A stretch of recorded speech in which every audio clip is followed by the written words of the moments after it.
DS Kothari குழு பார்க்க போகிறோம். இது கல்வி தொடர்பான குழு.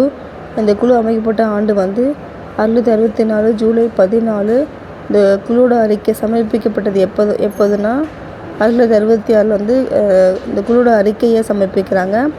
இந்த குழுவோட தலைவர் வந்து டிஎஸ் கோத்தாரி. அதனால் இந்த குழுக்கு வந்து டிஎஸ் கோத்தாரி குழுன்னு பேர் வச்சாங்க. இந்த குழுவோட நோக்கம் வந்து கல்வி முறை பற்றி ஆராய்வதற்கு அமைக்கப்பட்டது. என்னென்னா தேசிய கல்விமுறை பற்றி ஆராய்வதற்கு அமைக்கப்பட்டது.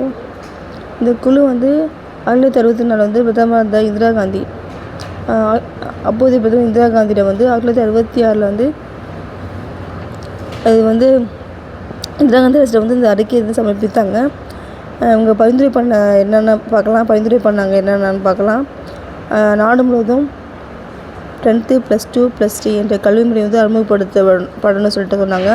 அதுக்கப்புறம் இடைநிலை கல்வி வந்து தொழில்மயமாக்கப்பட வேண்டும்னு சொல்லிட்டு பரிந்துரை கொடுத்தாங்க. அதுக்கப்புறம் விவசாய கல்வி ஆராய்ச்சிக்கு முன்னுரிமை அளிக்கணும்னு சொல்லிட்டு ரெக்கமெண்ட் பண்ணாங்க. அதுக்கப்புறம் சமூக சேவை, வேலை அனுபவம்.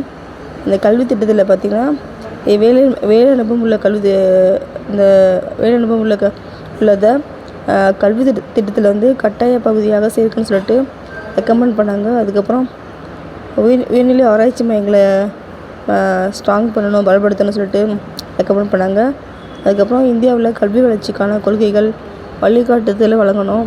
அதுக்கப்புறம் இந்தியாவில் பொதுவான கல்வி முறையை வந்து கண்டுபிடிச்சி அந்த கல்வி முறையை வந்து மேம்படுத்தணும்னு சொல்லிட்டு பரிந்துரை கொடுத்தாங்க. அதுக்கப்புறம் சட்டக்கல்வி, மருத்துவக்கல்வி